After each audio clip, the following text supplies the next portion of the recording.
Hello. Just fiddle with the microphone a little bit.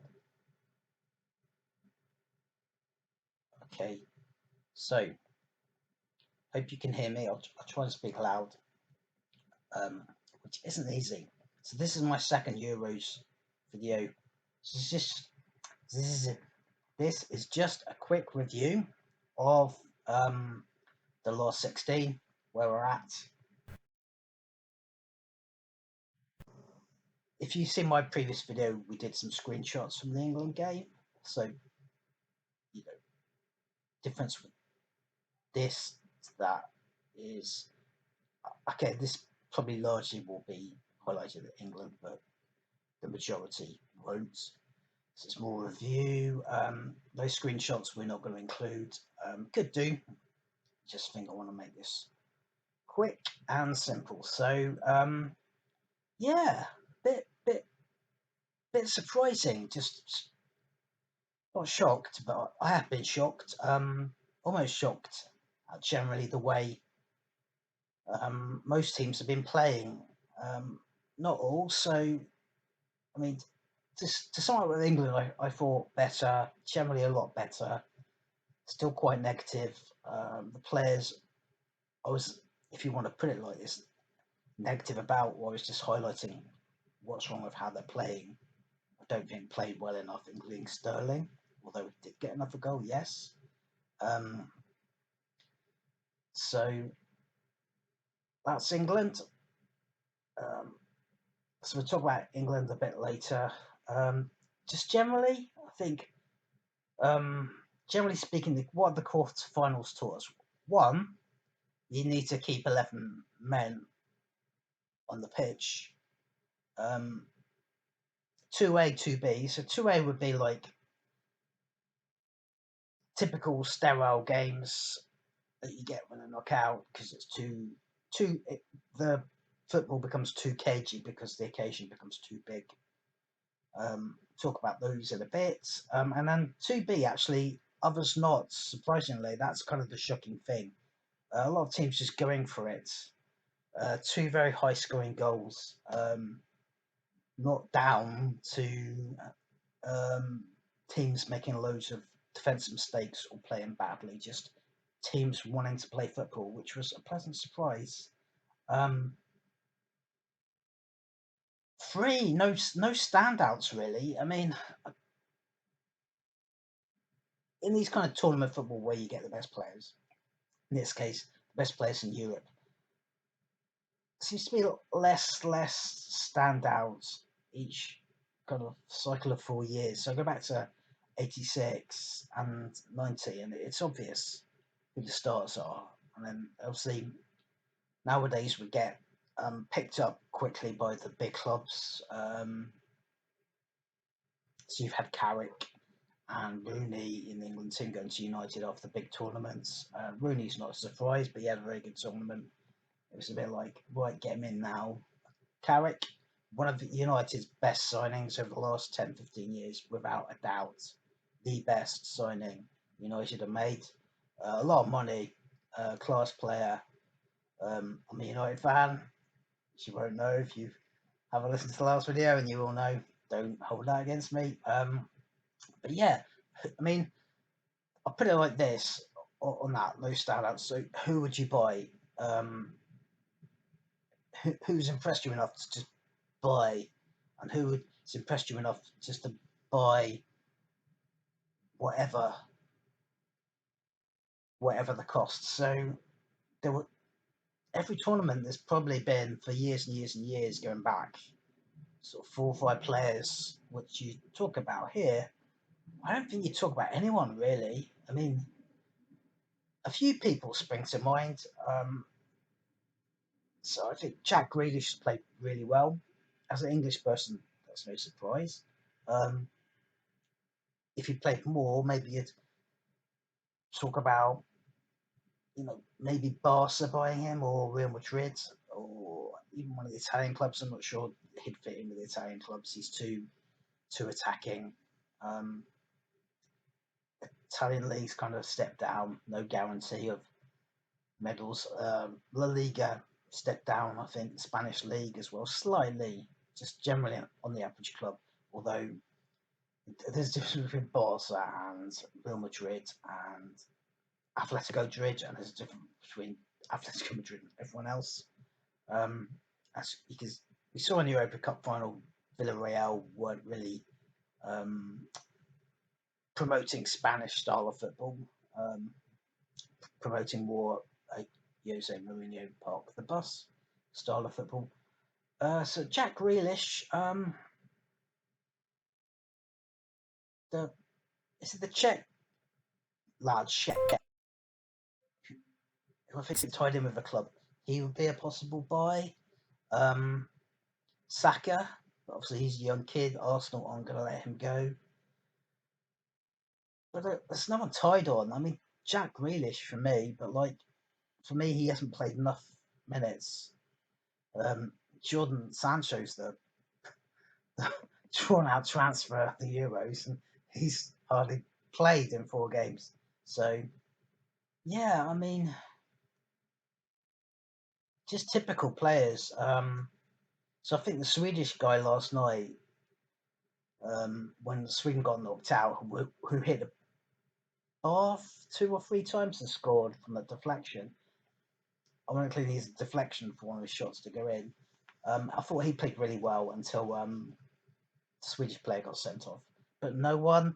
And Beppe would be a standout buy, but not from the Euros. Varane, but um, Varane would be a typical choice.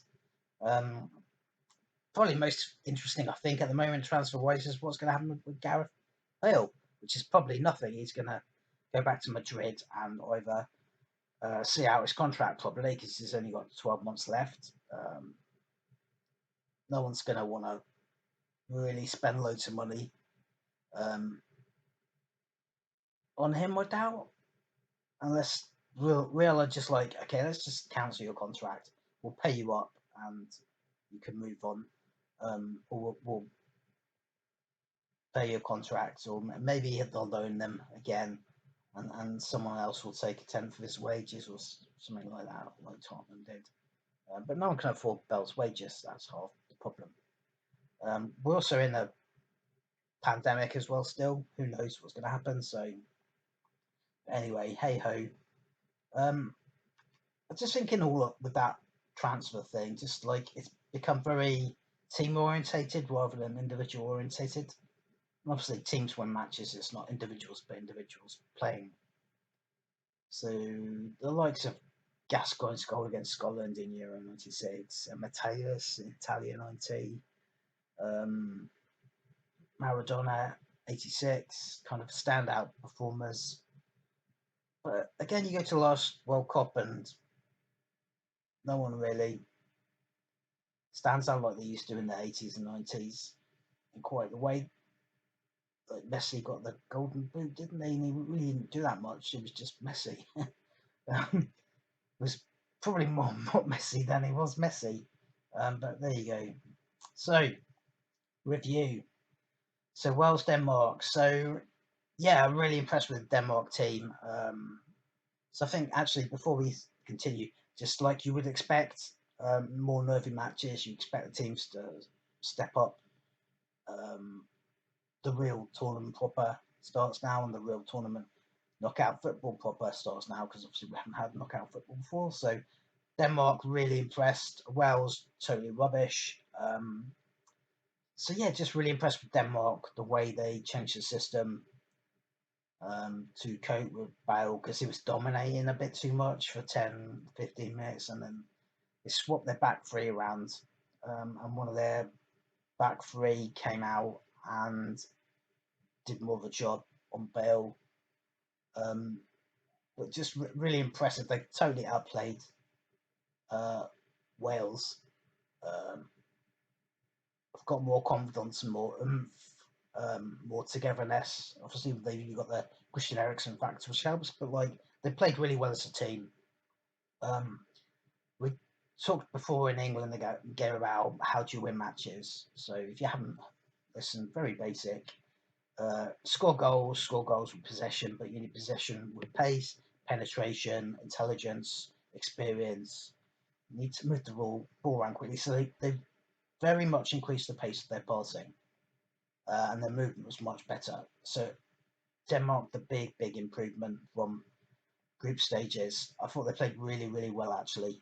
A good 8 out of 10, unfortunately for Wales. So Wales' problems, like a lot of the smaller teams, problems like they've got 2, maybe 3 world-class players / world-class players, and the rest are not. Obviously, having said that, last time it didn't seem to affect things. So obviously, Bale's a different character now than he was 4 years ago. He was still kind of at his peak. Real, still considered one of the best players in the world. I don't think anyone would consider him at the moment one of the best players in the world. Not had a great season at Tottenham. Yeah, him and what's his name, the ex-Arsenal player.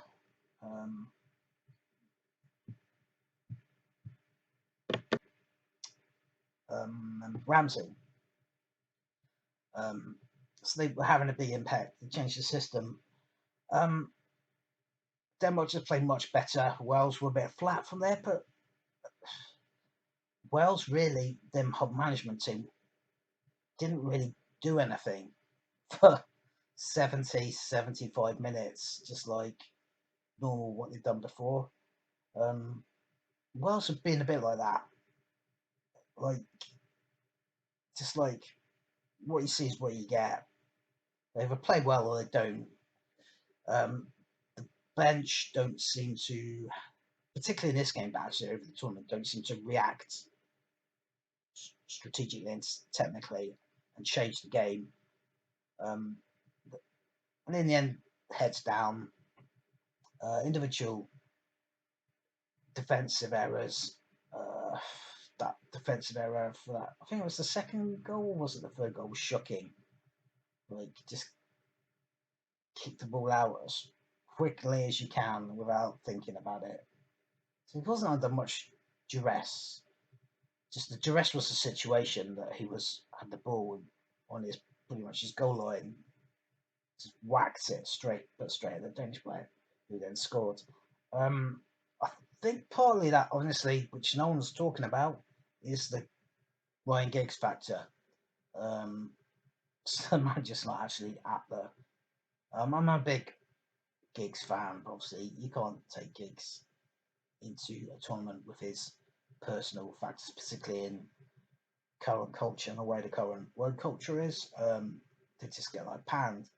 Ryan Giggs should know better as well, to be honest. And he'll be the most gutted, I think, having been a manager of Wales and got Wales qualified for the tournament again. Well, this isn't a fluke. But, I mean, that's the appearance, but it takes good management as well to get into the tournament, and then they got out of the group as well. But like, the Wales guys on the bench didn't do anything, and to the detriment of the team. Would have at least said to Ramsey and Bale, just kind of do whatever you want, feel free. And there was just nothing. I mean, that's a simple thing you can shout from touchline. Gareth Bale, play however you want to play. Don't let me dictate to you. And actually, I think they were worse second half than they were first. Before their heads dropped. Who's the other Welsh winger? United player. Dan James, that's it. So Dan James feels sorry for him, just subbed every game. But like, if you saw the game, if you go back, again there are no screenshots. It's a pretty boring screenshot. He literally spent most of the game hugging the touchline, literally with his feet on the touchline. It just looked really stupid, and I just feel sorry for Dan James because I've done that once and I was told to do that. It's horrible. It's like you're completely out of the game. If you're going to play that wide and that out of the game, you've got to give that player the ball, or there's no point in him even being on the pitch. So Wales, to me, pretty much played like 10 men because they didn't give him the ball, Dan James. So if they were insistent on that carrying up, And that would be a tactical thing, but that'd be a stupid. It's like Dan James, you're a winger. You do your best when you're out wide. Fair enough, but just stay out wide. Don't move.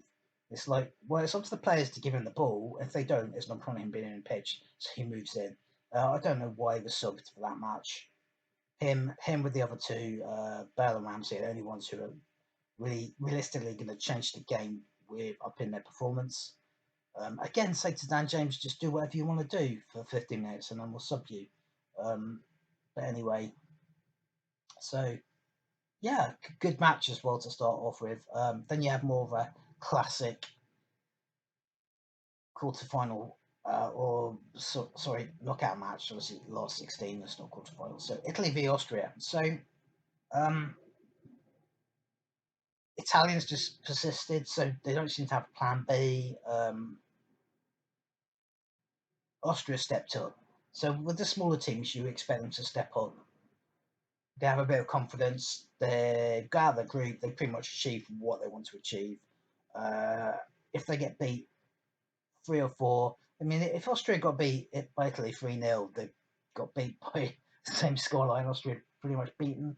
Sorry, Italy have beaten everyone else. So it's kind of they're no worse off. They've got there's no shame really. So they've got nothing to lose. And really, that's what all the minority teams have, and they've outperformed on occasions, probably more often than they've been than the bigger teams have outperformed them. But yeah, put up a much better fight. Obviously, what you expect from minnows is that attitude of got nothing to lose, stepping up, being more organised. Certainly, most organised team Italy have had to play against. Don't think Italy really had any solutions other than just carry on, carry on. Thought Austria played very well, and then they sneaked it in the end. Um, if you persist certainly over 120 minutes with that team, or with that Italian team and with that style of play, they will have opportunities. It's just whether they take them, and in the end, they took them. Um, and Austria got a goal back. So Austria, good performance. Not really a lot to say about that match, really, other than that. So we move on. So where are we? So that was the Saturday, isn't it? Sunday. Okay, Netherlands, Czech Republic. So Netherlands, very easy to review. Um, Dodgy defence from the beginning. Defence not really tested. So it's come through the group stage unscathed. No real attacking out and out strikers. A lot of attacking midfield players. Midfield's their quality of their team really. Uh, Started well in terms of that. How I would expect them to play. It's just a matter of what that quality midfield can sort of really dig out of the game, what they can create out of the circumstances of that match. And we're doing quite well. Again, Czech Republic stepped up. And then the first real moment that the Dutch defence would under extreme pressure, the guy does his fake handball, which is really, I'm falling over, I've got to handball, pretend I haven't done that deliberately. Of course, it was deliberate. Gets sent off. The Czechs were like, wait a minute, we can beat these lot. And they did, completely outplayed Netherlands from that moment. Netherlands after that, nothing. Players heads down, pretty much like they were now the minnows, like we expect to lose. Pretty much like Wales, actually, but not as bad as Wales. Heads down, we're going to lose. It's like, well, you've got 15, 20 minutes to save your tournament. We'll talk a bit about who should we talk about? The Croatian player, star player, who did the opposite. So like, things aren't going well.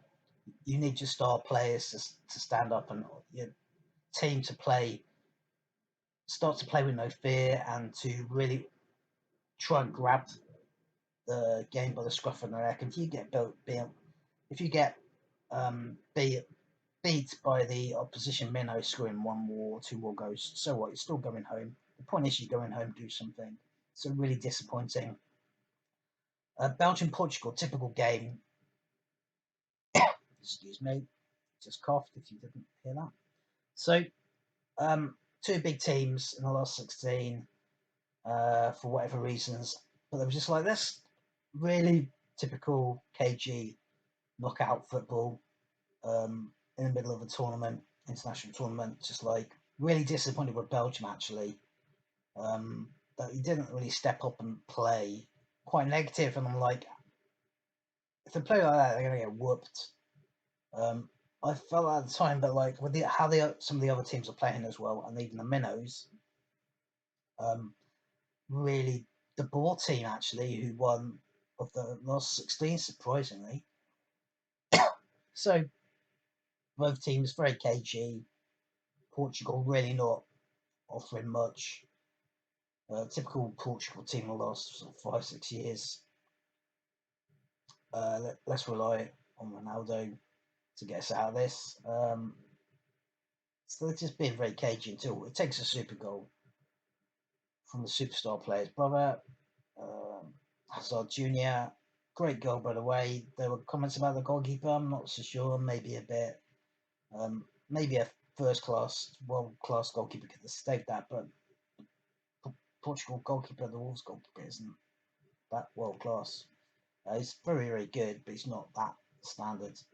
Um, and then after they went 1-up, just literally, we're not really going to do anything. We're just going to keep playing like we're playing. And then obviously Portugal brought loads of players, and I thought Belgium, in a way, were too negative in the last 15, 20 minutes. I mean, we've seen this a couple of cup finals. So the FA Cup would be an example, the Europa League, where you just go 1-up and you just park the bus. And England did it again for the last sort of 5-10 minutes. But it's literally like you're so far back that actually, and you've got so many players back, the ball's just being recycled soon.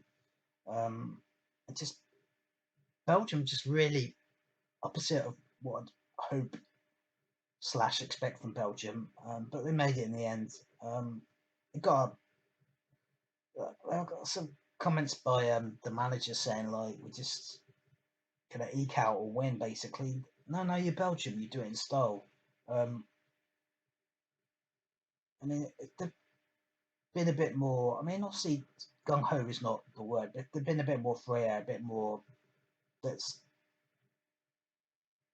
let's prove that we're here not just to win a tournament, but play our brand of football because they can. And if they win it, it's because they have that. If they lose it, it's because they haven't. So if Belgium keep playing like that, I think don't expect them to win at all. Although I would have before that game. So they've got to go back, change their ways to back to how they naturally are. Now Monday. So yeah, Monday was the day really. So we expect KG knockout football. It's like, well, why?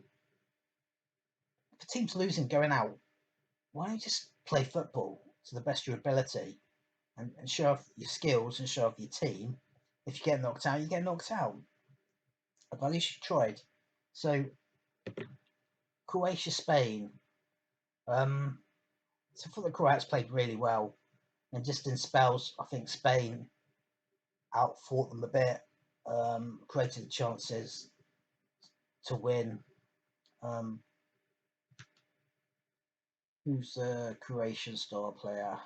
Um, he really changed the game. Modric.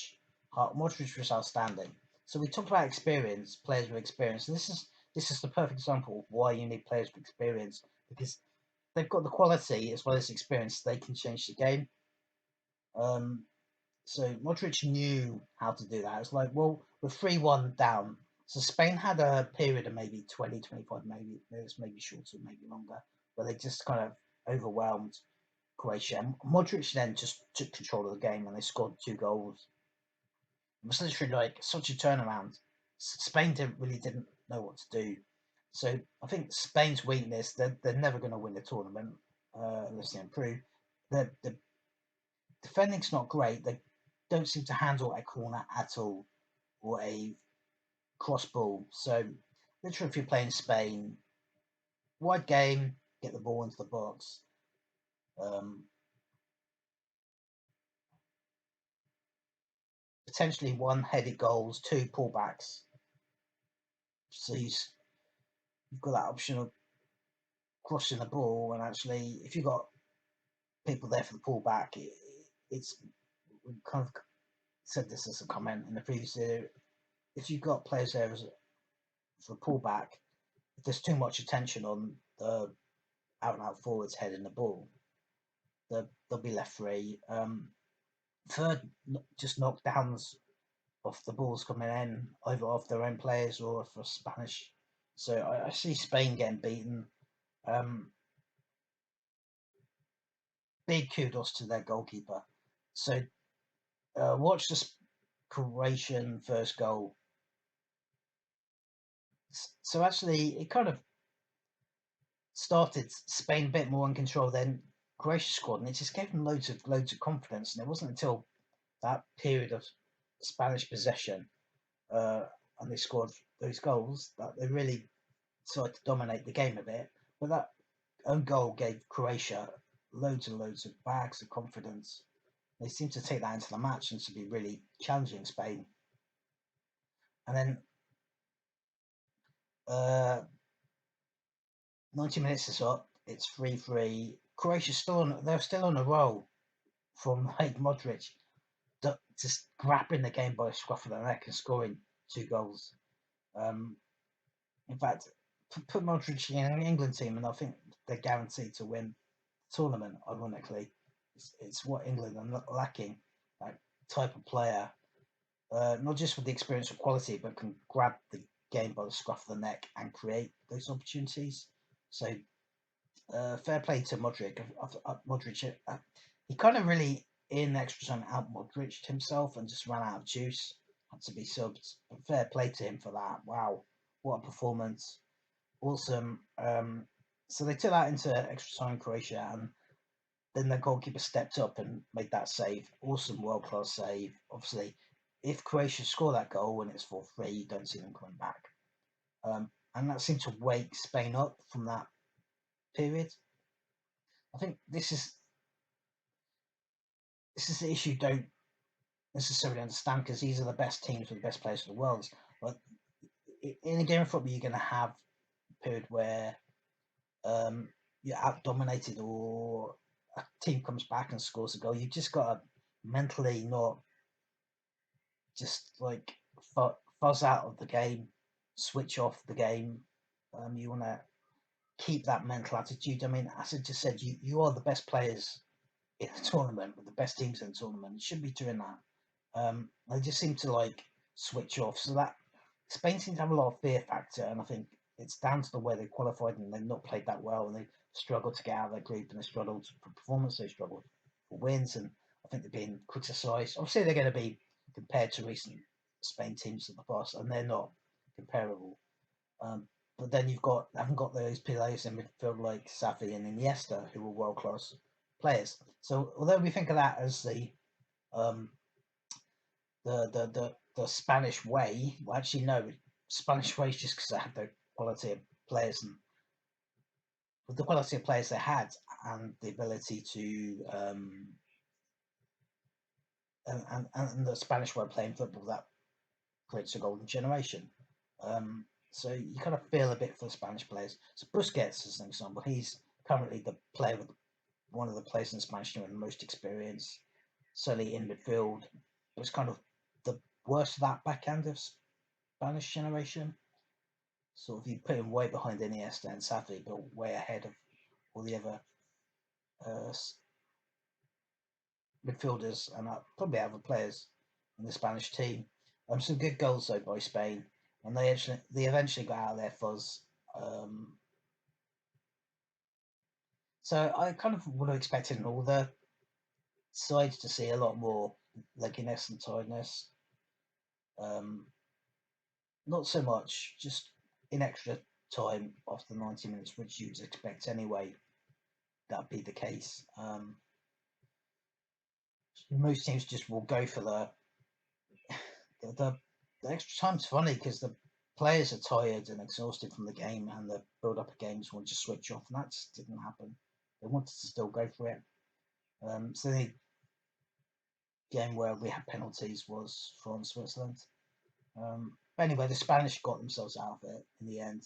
On to our next game. So this is the fifth, the eighth, France Switzerland. So France's team just never turned up.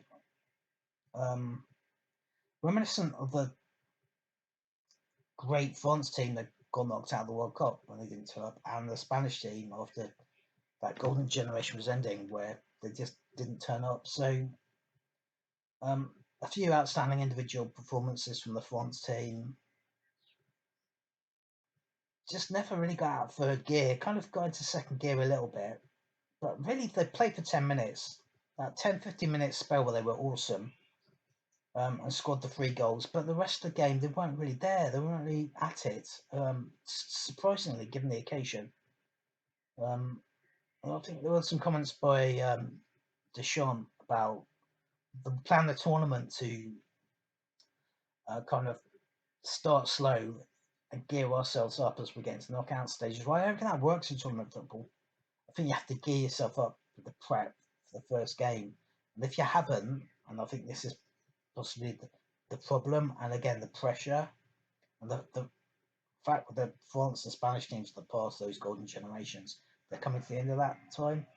Just no one appreciates it yet. So France obviously got a lot left in them. Got players like Mbappe. How old's Mbappe? 22. He's got like a decade dominating world football before he decides to hang up his boots, and he will, I think. That's pretty much guaranteed. But anyway, France just not playing. So individual performances. There's that 10-15 minute, and really it's Benzema and Pogba who are playing, but the rest of the team pretty much not there. Even Mbappe not really there. It's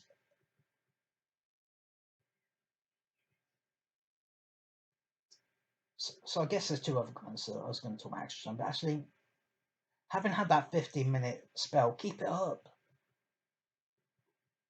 Like this is international football. You don't just go back to third, fourth gear. You don't just drop off. If you're going to do, you're going to be a bit more better organised, and you're going to keep the ball more, slow the game down. That kind of game management. United, Fergie's United teams were brilliant at this in their heyday. They'd go 2 up and they'd just like keep the ball, and the opposition would be like, "There's no point." And they'd usually score 1 or 2 more goals in the end. So France should have done that, and even like a very negative game management for 3-1 up here, we just need to get through the rest of this, and we're on to bigger things. But for some reason, they gave Switzerland lots of confidence.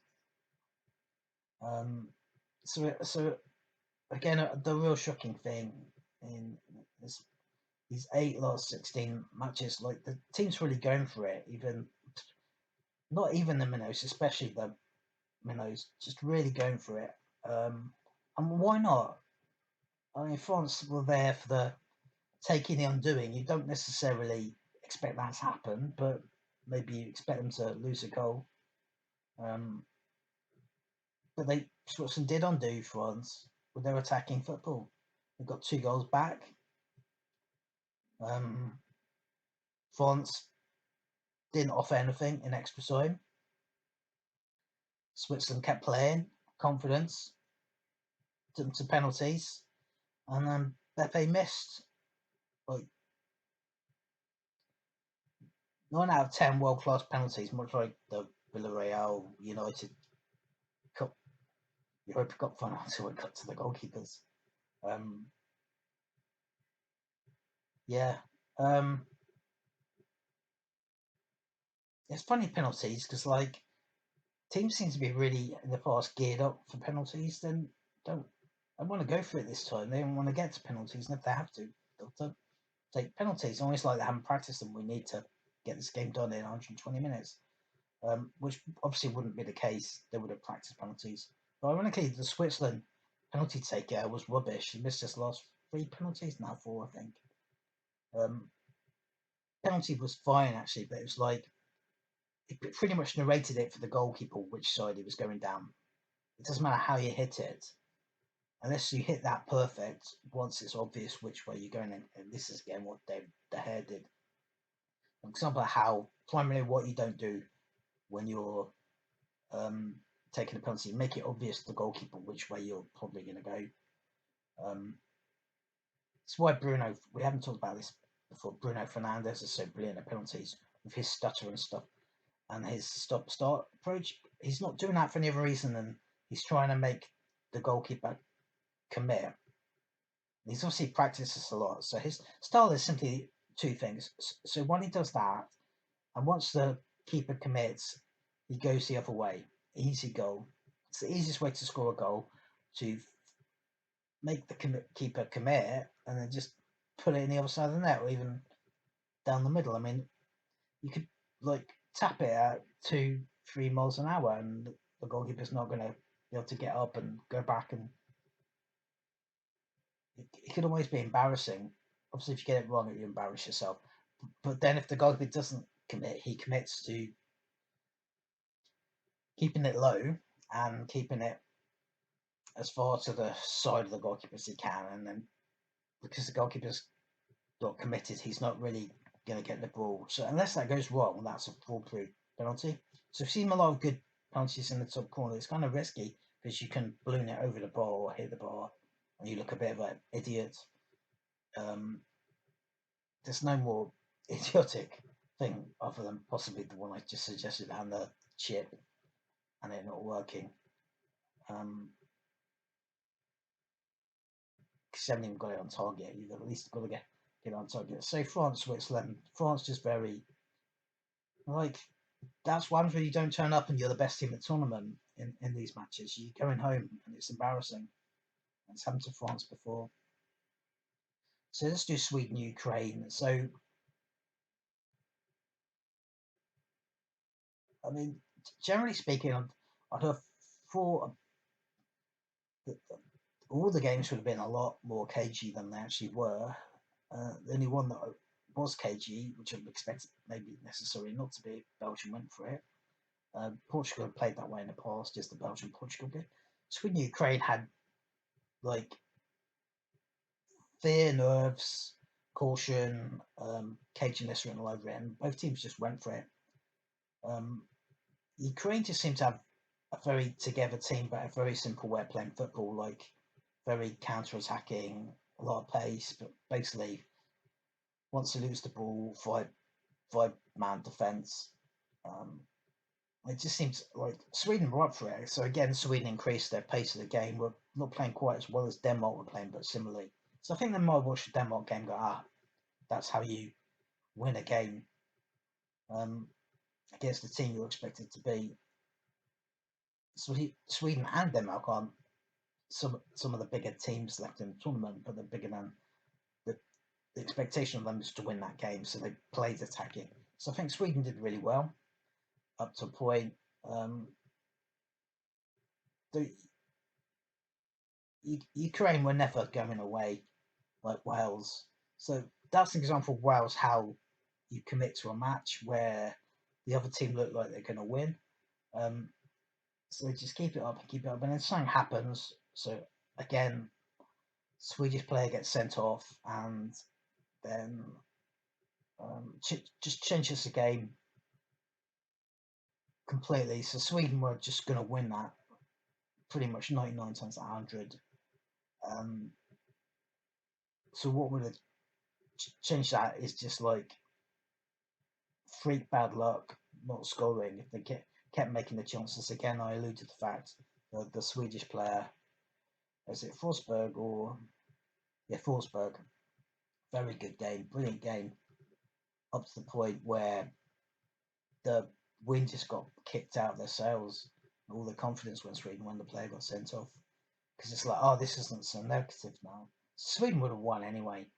So just bad luck, just hitting the bar constantly. So even having said that, like one of those Forsberg, I think hit the bar or hit the woodwork 2 or 3 times. If he'd scored one of those, different story. But he didn't. Sweden got a player sent off. That gave Ukraine confidence. Then really didn't change it anything. They just kept going, and then eventually, if you do that, and the other team drop, and the other team are reduced to 10 men, that Ukraine are probably going to get a chance to score, and they did. Very simple.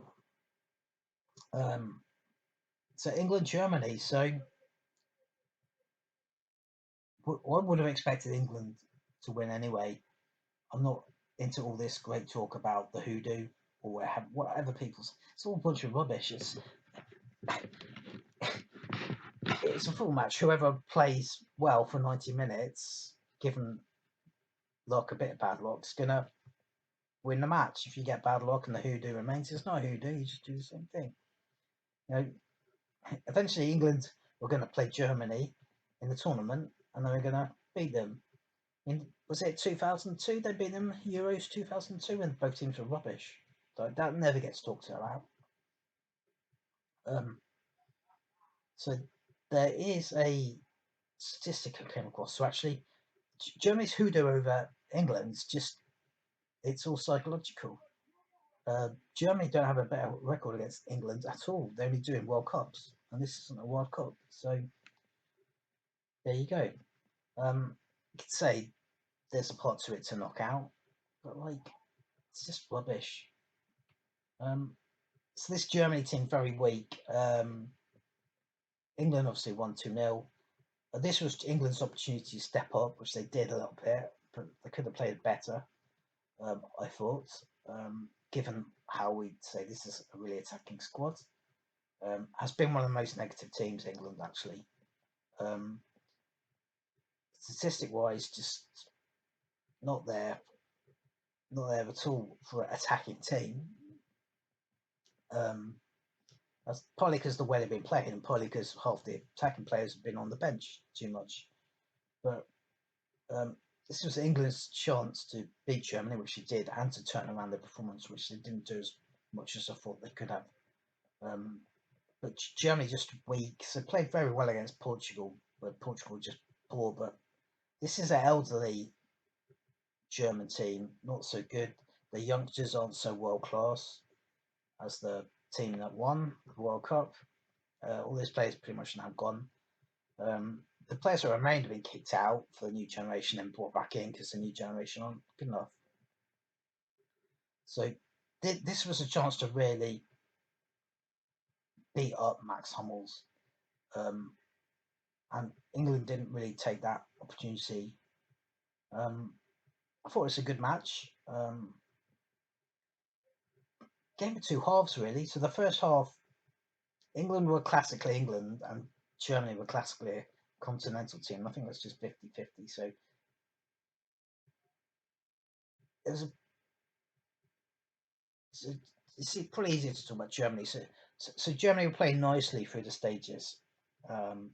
Nice possession when they had possession, building up, but not creating a lot of chances. I think, again, England's midfield were kind of letting them do that. We're letting them boss the midfield. Again, got another game where England were playing where they're not dominating the midfield, where the midfield are just allowing the opposition to play too much and allowing England's midfield, allowed Germany's midfield to be dominated. Again, it goes back to these two holding midfield players. We'll talk about players in a minute. England, when they could see an attacking chance, were a bit more go for it, but didn't really grind anything out. So half time, a bit 50-50, though the two teams played differently. There were different things they had to fix, different things you'd say, keep doing that. And then second half came, and I felt almost like the Germans were like, well, it was a different match. So I felt like watching again, the Germans were far more like, so it did turn into that cagey match where basically two teams neutralised each other. So basically, I felt the German team, to coin a sentence or coin a phrase, they're going to keep it tight deliberately. But actually, I heard comments of the game that England did that. And I'm surprised at that because I think Germany were there for the taking. So it's a kind of dull 50-50 match. Nothing really happened, and then the game really swung on two incidents to do with the player who you would expect to unlock a game and win a game for England, which is Jack Grealish. So why he wasn't on the start, I don't know. I mean, even play him in the midfield rather than the two holding midfield players. But there you go. I think it's too coincidence to pre-planned and be too lucky to say, "Oh, Southgate plans to bring him on," and he would do that because you don't know what's going to happen at the end of the match. The match might have been gone away from England, or not been going England's way, or not been there for the taking. So it's kind of risky to do that. You put your best, most creative players on from the start. Get someone mentioned in the previous video, like it's not easy to come on and change the game. But he did. So kudos to Jack Grealish. I think to be honest, that kudos doesn't disappear, but the game was very tight and no one was really doing what Jack Grealish does best, so it was always made for him. But someone could have done that before, taken the game by the scruff of the neck, and they didn't, either on England's team or Germany's team. So we had the two incidents. So Sterling again still wouldn't play him. Don't care how many goals he scored. I'm not going to talk about performance. We'll talk about England's performance overall as a team and players at the end. But basically, that these two instances, Sterling creates a goal that he scores a goal that he creates with his direct run. Why isn't he making sort of? Why isn't it comes into the match? Okay, England won 2-0, and you said Sterling's done that 4 or 5 times where he's got the ball and run directly at the German defence and created something, because Sterling's natural ability is to do that. That's his primary natural ability, to get the ball and do that. And okay, fair enough, he did that once. That was a good move. So let me just review that for a sec. So I'm watching a video. So kudos to Sterling. I think he did play better. So just seeing that curled effort. So again, that's good. That's naturally not what you expected to do, score loads of goals from 30 yards. So Germany, I think, had the chance at the first half. Good save by Pickford. Pickford not being called on to do much, but yeah, very good.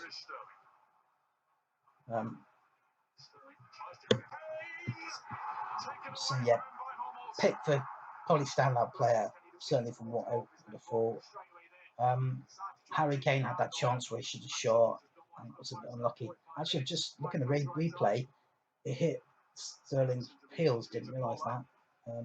But there you go. So Sterling maybe could have scored that goal, but I think that's a bit harsh to say. Definitely should have. Again, Havertz had another good chance. So actually, Germany could have gone in 2-1 ahead, so I think it was a very even game, actually. So Sterling makes a run, gives the ball to Kane. Kane gives it to Grealish. Grealish passes it to Shaw. Shaw crosses for Sterling. Again, I'll do screenshots, but I'm not doing a screenshot. You can just replay it. I'll put links in, like I did in the previous video. But yeah, again, Harry Kane rubbish. Actually, Harry Kane. I said I wasn't going to do this. Harry Kane's been involved in all the goals pretty much, apart from one, I think. So gets the ball up. What's so good about this is Sterling's doing what I would have hoped Gareth Southgate would be telling Sterling.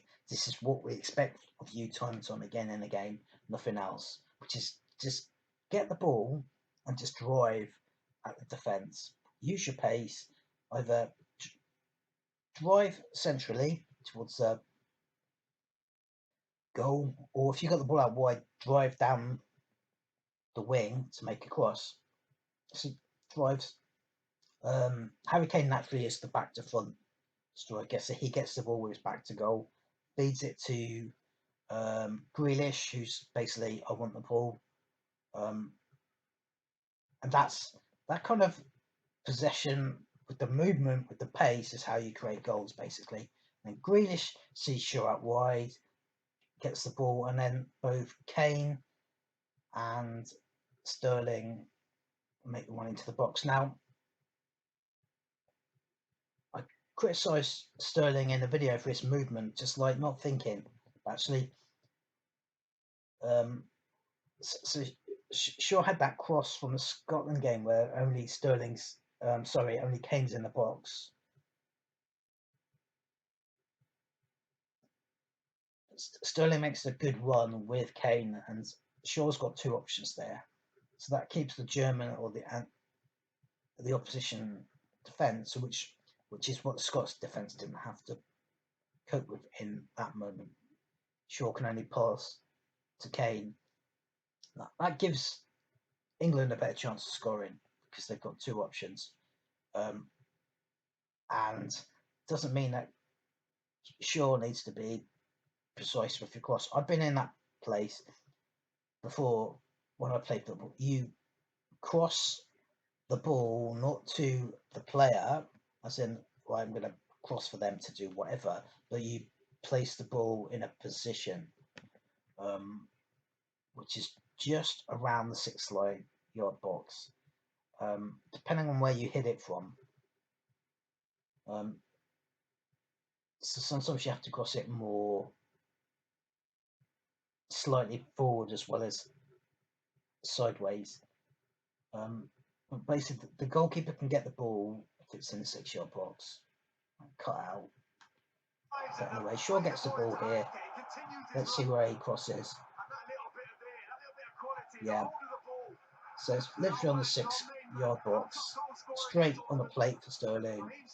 Sterling puts it in. So great goal. That's the kind of movement I was talking about in the video I made that England need to reproduce. Then Sterling, I mean, this is like almost like Sterling's antichrist to his Christ moment. The next moment he just gives the ball away and Germany should score. England very lucky. I mean, I can't see if Thomas Müller gets the ball there and he can just basically run one-on-one with the keeper. Again, you've got to give credit for Jordan Pickford to do this because he didn't score. However, how much does that to do with Pickford? How much was it a miss by Müller? Anyway, Müller misses. If he scores, England, I think, lose the match. So the decisive moment in a match was this match. So England aren't really in control, other than Sterling gives an awful back pass to whoever. I think he's trying to get John Stones, but it's so short. John Stones then has to come for the ball and he's out of position. Horrible place, because you know what's going to happen if you're John Stones. That if you go for the ball and you miss it, then the 1-on-1. But it's like, well, what do you do? Got to go for the ball. So England very lucky there. That's like criminal with Sterling. This wasn't. Again, Sterling gets a bit lauded for scoring a goal, but doesn't. I mean, it's one of the worst moments I've seen in this Euros, and one of the worst moments I can remember in international football. That kind of ball, so ridiculous, it's so stupid, it's so dangerous. Again, something I said in the previous video with Sterling, he's got bags and bags of experience. He doesn't seem to want to use it. Just seems to panic and not play the right ball and not do the right thing. He does the worst thing ever. So highly critical of him for that. Okay, it didn't matter in him, but it's not on Sterling that it didn't matter. It's on Thomas Müller. And this is what you'd want to see from England, a second goal. So Shaw's come inside, he's picked the ball up in the middle of the park, and he's just run. Again, this is the best move England have done by far. If the other move was good, this is even better. And didn't involve Sterling as well. So Shaw just runs at the defence. So you kind of, I've been in this situation a few times as well. Again, I played football long enough, I've been in this situation. You have to wait for something to open up and not delay, so that the chance isn't over. Anyway, Shaw picks up the ball and he waits for something to happen. So when you've kind of got that situation, so you've got 3 players, 1 with the ball, 2 runners, you want one to be either side of you. If both are one side of you, which they were initially, so Kane's to Shaw's left, Shaw begins to run inside Kane. Kane's almost virtually in front of him when he starts running with the ball. And then Grealish to the other side. But if you've got 2 players to the left or even to the right, you're only going to play the ball one direction, or you're going to keep running and shoot, in which case the defender can just close you down. So tactics are very much like a game of chess, and this is very much like a quick game of chess. So Kane brilliantly makes a run to the right. So before, because you've got 2 players, the ball can either go left. You're either going to keep running and shoot or beat the player. Now, if Kane makes a run to the right, and then he's got a 4th option, and typically the balls can be played, and if not, the defender can come and, in this case, come to Shaw and say to Shaw, okay, you shoot from 4 yards, in which case you're going to miss, or you beat me. So the ball naturally is going to go to the left, and naturally now, because Kane's made a run, it can go to the right or left. So Shaw keeps running, keeps the ball until Grealish makes a run. I think it's just position, really. Grealish is in a perfect position. Let's just watch it. So, yeah, it's literally Kane's run's really late, but almost at the right possible time, because the movement is so dramatic. It's dragging the German defence apart. They don't really know what to do. So Kane will literally run straight across Shaw into the centre, as he would naturally to as a number 9 or a central striker. As soon as he passed, Grealish is in the perfect place for Shaw to pass it. Shaw sees that, gives him the ball. Then again, Grealish, in my mind, is aiming for a part of the pitch, a place to put the ball, when naturally the Kane or whoever's playing has got a really, really good opportunity to score. The ball's in the air. In this case, Grealish does that, and Kane does a bit of funny body movement, but gets a good connection with his head, not a lucky one, where it bounces off the top of the side, and puts the ball in the bottom right hand corner, I think. But again, Sterling's behind him, waiting. Sterling's doing a good job there as well. England, if they want to win the tournament and want to be creative and want to dominate games, they've got to be doing that. So, player picks up a ball, makes a run at pace. That the ball's moved really quickly. That the runs drag the defence apart. The defence don't know what to do. Creates the opportunity and score. If England do this time and time again, like 4 or 5 times per game, they will win this tournament. Absolutely guaranteed. And they need to be very unlucky for the team playing not to do that.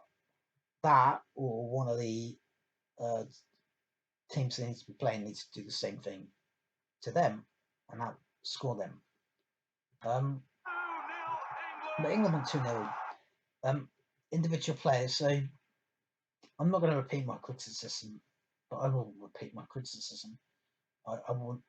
What I'm saying by that is I'm not changing my criticism of the players. So I think generally it was quite a bit better by some of the players, but still not good enough. So Sterling, he needs that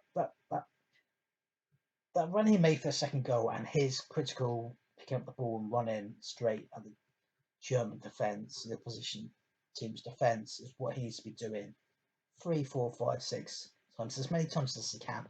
He's just not done it that tournament. If Sterling plays like that from now on, then If he repeats that several times a game, so England get knocked out or they win, from that moment on, when he's done that, he will have deserved his place in the team. Just because he scores a goal doesn't mean he deserves his place in the team. That was a good goal. That's how, that moment was how I want to see Sterling play. Perfect. So if he can do that, he's earned his place in the team. For me, I wouldn't have him in the team. The two holding midfielders, not much better, but still not good enough. So they're sort of in between where they were and where they need to be. We're not so much connected by a 10-meter rope, playing the same game, much more dynamic game, much better positions, much better awareness of not not not so much here I am in this position, this is how I'm supposed to play, but adjusting to the match, thinking here I am, I'm playing this position within the gameplay, and obviously you can't foresee that. So they're playing a bit more naturally rather than a bit more predictably, and it was less predictable. So good that they weren't playing like they were attached by a 10-meter rope. Sometimes they were, but I think generally speaking, the times they were should have been. But no attacking football from either of them really. From if they're playing like that, the way the team should be set up, when England have got the ball, one of them needs to be offering something dynamically attacking. So that's still not good enough. And I think they were over dominated again. So they still didn't grab the midfield by the scruff of the neck. Going back to Roy Keane, said whoever wins the midfield predictably will win the match more times than win. They still didn't win the midfield. And actually, given the Germans were there for the B team, because they weren't a magnificent team playing magnificently and a bit old and creaky in certain places, particularly in defence, if we controlled the midfield, dominate the midfield and dominate the Germans in that place, and were a bit more dynamic going forward, we'd have won the game 99 times out of 100. We could have beaten them 3 or 4 or 5 or even 6-0.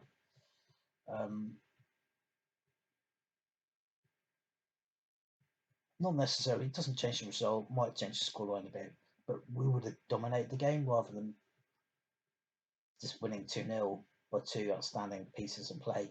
I'd like to see that a lot more. That's how you expect attacking teams to attack in that way.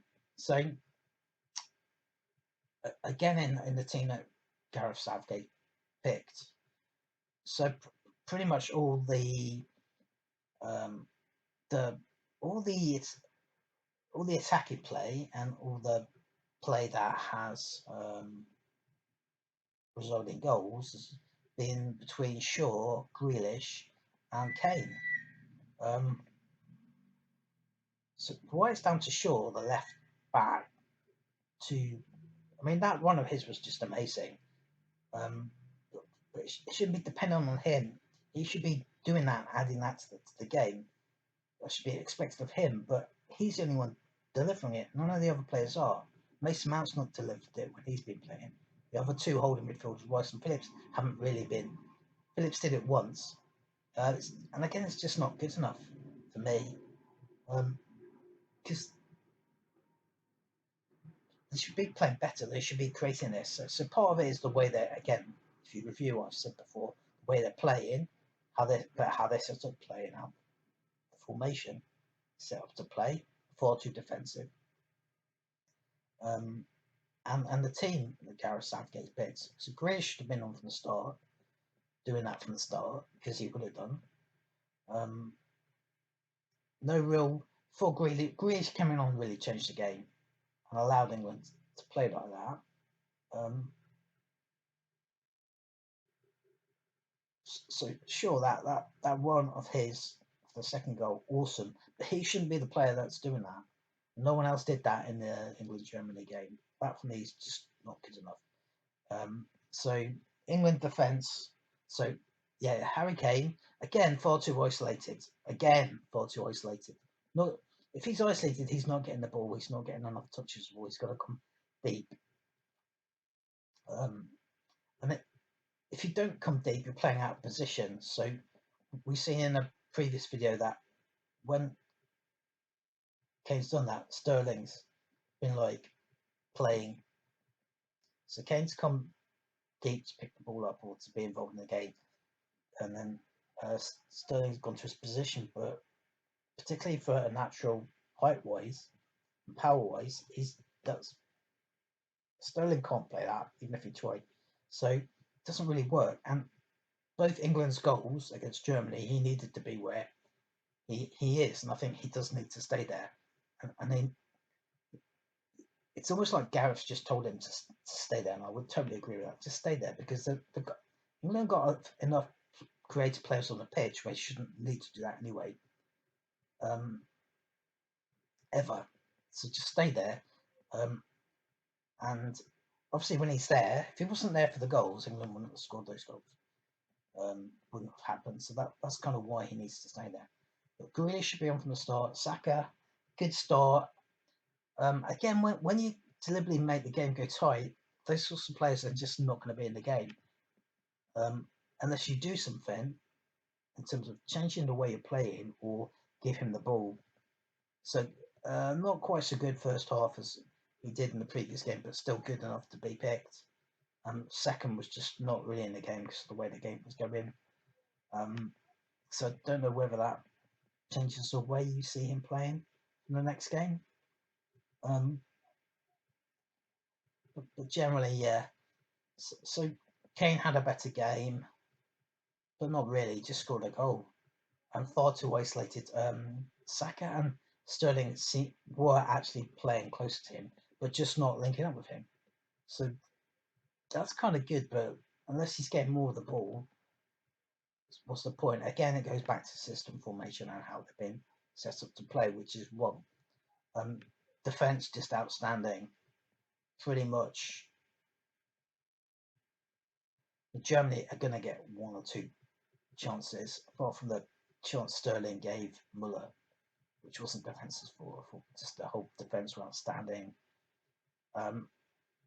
In my team for the Czech Republic, I had them playing like Gareth Southgate played them, and that's the reason why. Because you've got a good, strong base with Maguire and Stones. There, is it Stones? I think it's Stones.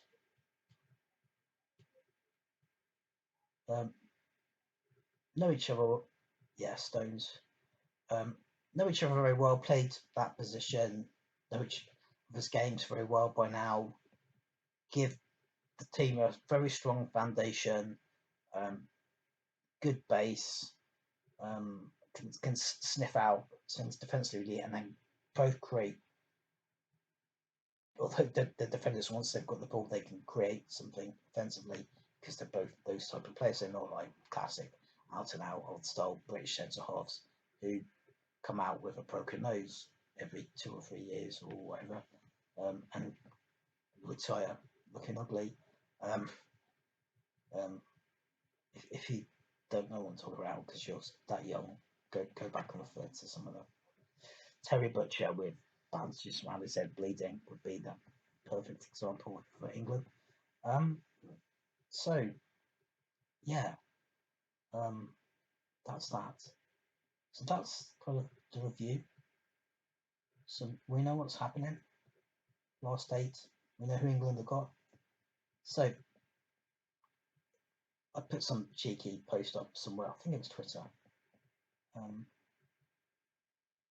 So Germany really is England's main worry out of the group, apart from Netherlands, and England are now beating Germany. Netherlands have been knocked out, so England have got a nice run.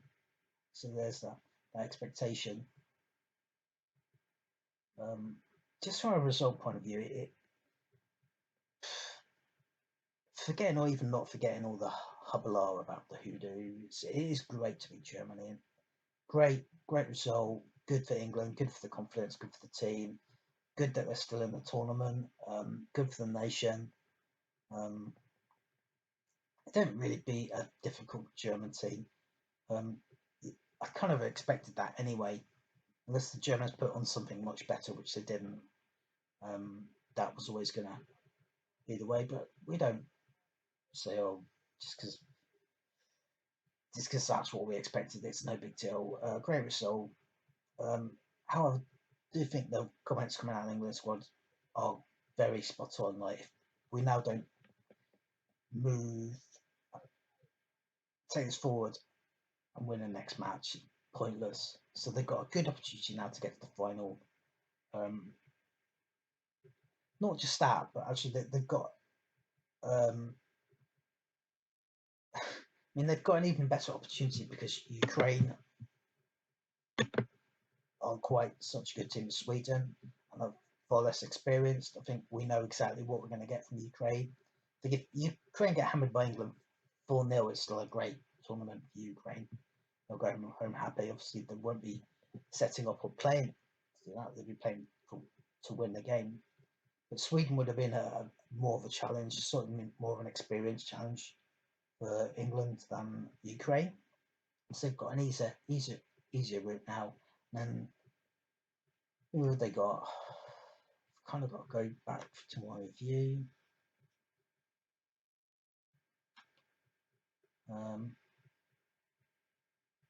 France have been knocked out. So the best team in the tournament, so they don't have to play the best team in the tournament potentially in the final even. So it's all worked out. So is it Czech Republic? Czech Republic or Denmark in the semi-finals. So they've also played the Czechs once, beaten the Czechs once. And then Denmark. So presumably we're playing Denmark, and it's kind of like, again, expected to beat them. Then they've got the Ericsson factor. Still would expect them to beat them, given it's at Wembley, particularly. It's all about the next game. This is how I would see it from an England perspective. So you just concentrate game to game naturally, but actually, if we just do that naturally, we go from one game to the second game. So we go to the quarterfinal to the semi-final. We're playing teams you would expect us to beat, even if we're playing average. Now we've got an opportunity to iron out some of the issues in the team, and for the team to get a bit more experience going through to the tournament into hopefully the final.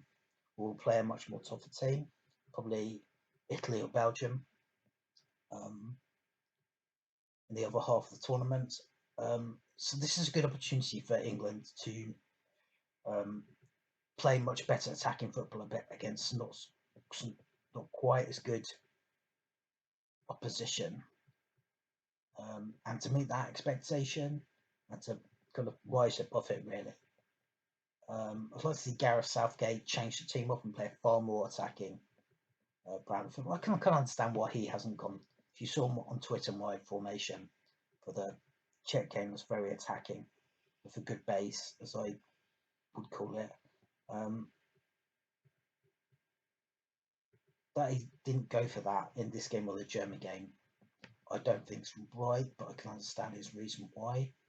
But now I don't see the reason why keeping that formation. So I'd definitely like to see. I'd like to see the defence the same with the goalkeeper. Obviously, I think we need to take that through the tournament now. Play that 5, a bit more attacking, and then against the Germans, so it's a bit too more defending fullbacks or wing backs than attacking. So Shaw and whoever's outright, Trippier. I think Trippier for me is not attacking enough. So is it Reece James, the Chelsea lad? He's played all right actually. He's done okay. Putting more. It's up to Gareth whoever he selects. He might go back to 4. I wouldn't. I'd expect him to go back to 4. However, I just said that because it's more natural. But for me, that worked really well for a base. The worst thing that can happen in a football match is not what you want, but you have that strong defensive base. So I keep with it, and even it allows you also to do what Denmark did in the Wales game, which is like for one of your players to step out a bit more and play more as a holding midfielder. So Stones or Maguire step out the ball. Because obviously the onus on us, because we're playing weaker teams all the way to the final, would be for us to do that. So let's do it. Let's not be that a heavy expectation, but let's be like, oh, we can play really good attacking football. So let's go play really good attacking football. Get rid of one of the holding midfield players. We don't need to be playing two midfield against anyone left in the competition now until the final. That is a big, big no-no for me playing.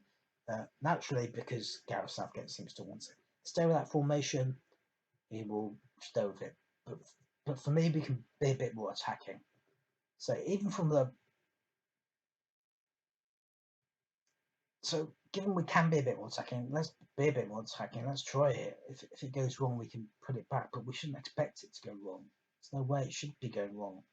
Even if we haven't played, even if we've been set up and we've trained and we prepared for that two holding midfielder, because it's not really working in my mind. I don't care what the pundits say; it's not really working at all. It's just stopping us being annihilated, but they're not there to stop us being annihilated by the opposition. They're there to win the midfield, and they've not done that once yet. Anyway, that's a bit of a rant. Yeah, it kind of still knocks me off. Like they're there to win the midfield, to win the game, and they've not done it once. So let's not just say they've been good because we haven't lost games. Because for me, that's their number one point out. Because they're playing in midfield. If the midfield's not winning that battle, then there's something wrong there. And the fact is, we've not done it once against whoever we played, Germany or Scotland or Slovakia or whoever we played, Czech Republic. We haven't played Slovakia yet, we know. So, yeah, let's go out and play that attacking formation. I'd even give Mason Mount. I'd much prefer to see Mason Mount in there with one of them than both of them, Phillips and Rice again.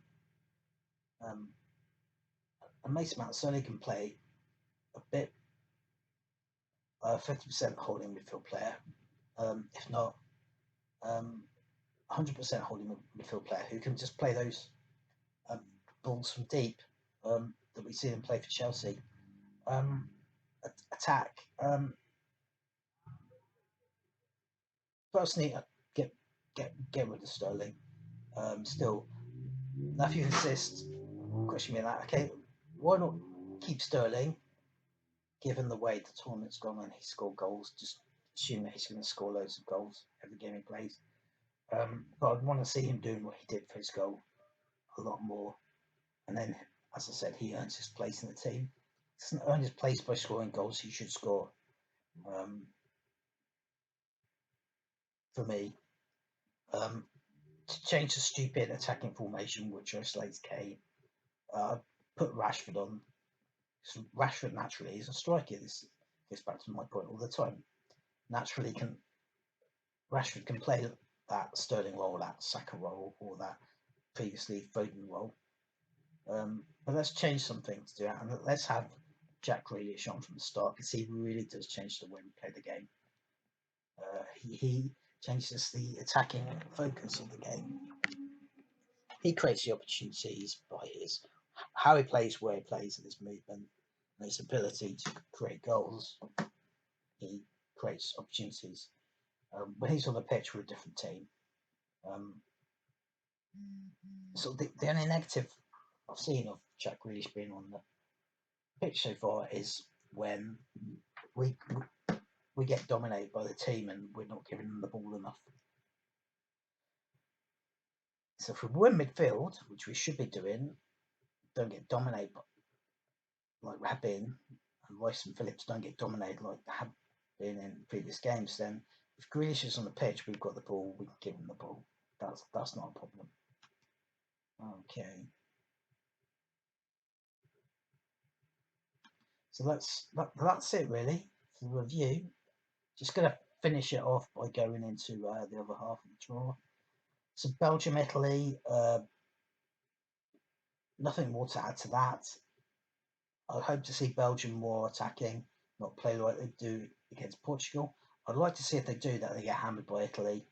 I think Italy likely will win that match, and particularly if Belgium don't play that brand of Belgium attacking football, they will win that match. So for me, Belgium have got to change it. But I can see Italy winning that match. So the other semi-final,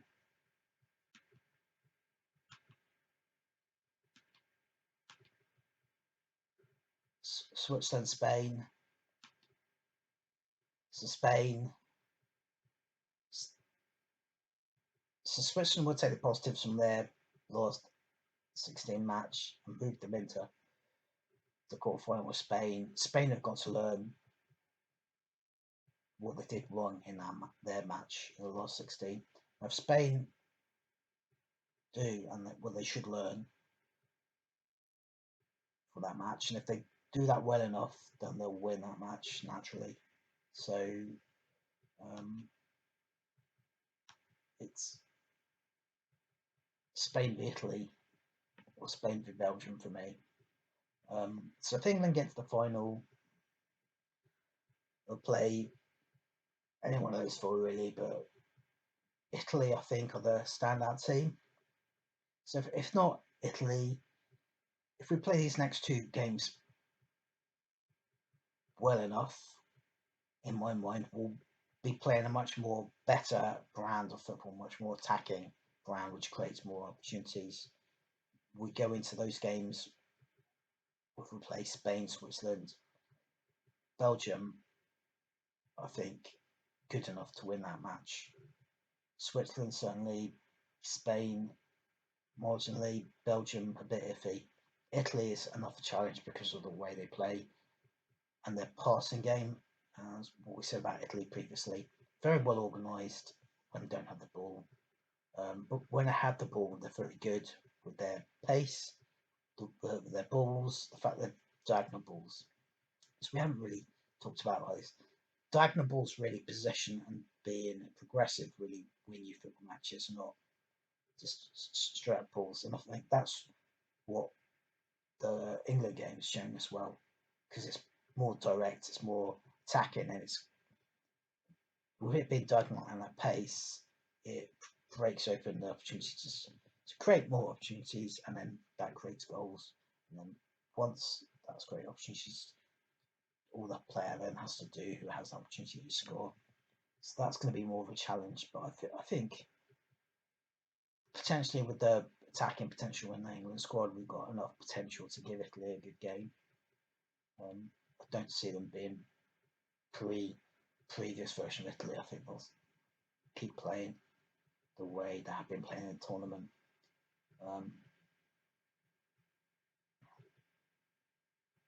Though there's always a chance they'll go back to old Italy, and it's going to be a really cagey. If Italy and England get to the final and decide to be really cagey, it's going to be one of the most boring football matches we're ever going to see. And I expect Italy to win it. Expect Italy to win it anyway, to be honest, at this.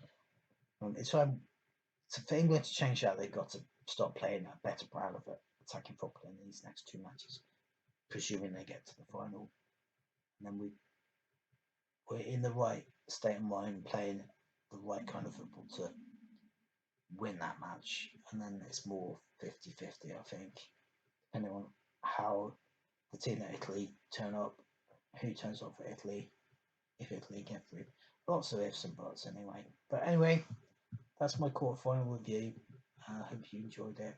If you want to leave your own comments, please do. Ciao. Bye for now. Arrivederci. There's nothing in that, by the way.